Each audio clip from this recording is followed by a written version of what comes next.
Hi guys, so we are a trail guide to the body. Now I'm at page 176 featuring the midline ridge. Okay, so I'm doing trail 1. We are addressing more so the spinous process of the vertebrae because that is more the bony landmarks for the midline.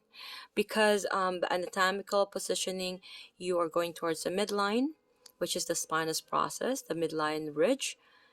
And if you were to go laterally, you were to go away from the midline, which is the spinous process again. So the spinous process is a vertebra's posterior projection. As a group, sorry about that. So as a group, the spinous processes form a visible row of bumps that run down the center of the back. They are designed as attachment sites for layers of muscles, ligaments, and fascia. So the lumbar, thoracic, and cervical spinous processes differ from one another in several respects. So the spinous processes of the lumbar vertebrae are much larger than the thoracic or cervical processes. Tall and stocky, the tips of the lumbar processes may feel more like short strips than points. The bodies of these vertebrae are quite massive and tall.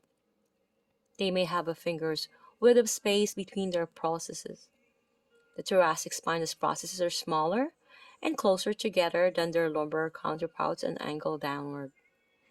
So the cervical spinous processes are shorter and smaller than the thoracic processes. Because of the lordotic curve in the cervical spine and the overlaying ligamentum nuchea,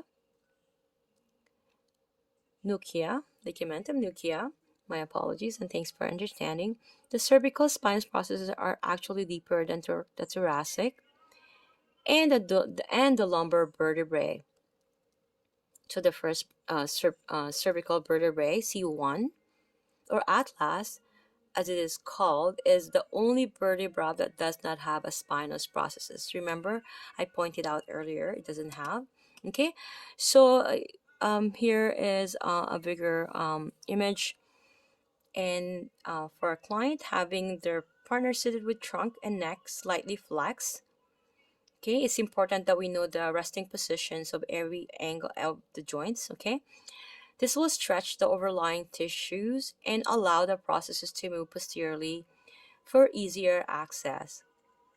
You're going to place your fingers along the midline of the back and you're going to locate the long line of the processes. So you slide your fingers slowly up and down the spine, palpating the different sizes, prominence, and space between processes. Some processes might present themselves immediately, while others might be more difficult to find. Ask your partner to slowly flex and extend his spine, noting the movement of the processes. Try this same method with your partner in prone.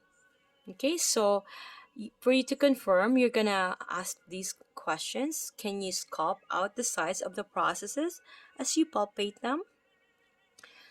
Say on here in the posterior or lateral view, the therapist is palpating the client lumbar spinous processes, right? So can you be able to feel the side of the processes as you palpate them, right?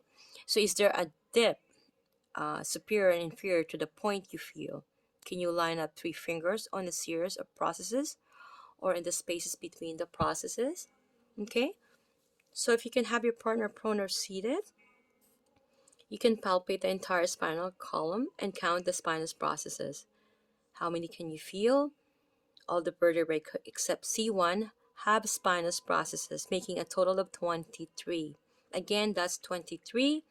Use the intersecting spinous processes such as C7, T12, and L4 to check your accuracy. Okay, because C7 is very protruding. It's really it's prominence. It's really you see the prominence of it really protruding. Okay, I hope I explained that in a way that I could explain it. I love you guys and God loves you, and I'll see you guys in the next video.